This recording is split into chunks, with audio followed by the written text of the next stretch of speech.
Pregnant అన్నప్పుడు ఒక సంతోషం, డెలివరీ అయినప్పుడు ఒక బాధ.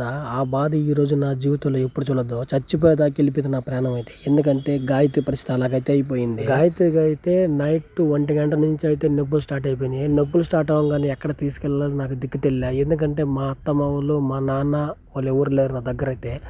అప్పుడు నేను ఏం చేయాలో నా పరిస్థితి అర్థం కాక అలాంటప్పుడు ఇబ్బంది పడుతున్నా. ఎలాగలాగా ఒక అక్క సహాయం తీసుకుని త్వరగా అయితే హాస్పిటల్కి వచ్చేయడం జరిగింది. చేతిలో డబ్బులు లేనప్పుడు కూడా ధైర్యం అంత కొండ ఒకటే ఉన్నది. దేవుడు సహాయం చేస్తాడని ఒక నమ్మకంతో వచ్చేసాము.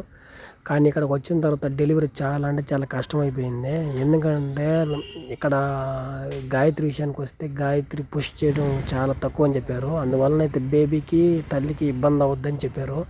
నాకు మా అత్తకైతే ప్రాణం నిలబడలేదు. నా బాధను ఎవరికి చెప్పుకోవాలో తెలియక దేవుడికి చెప్పుకుంటూ బయటకు వచ్చి ఏడవడం జరిగింది. అయినా కూడా మీకు నేను బయట కనిపించకపోవచ్చు. నా హృదయంలో ఉన్న బాధ దేవుడికి తప్ప నాకు తప్ప ఇంకెవరికి తెలీదు.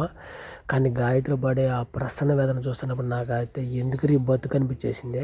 నెక్స్ట్ వీడియోలో చూద్దాం ఫ్రెండ్స్.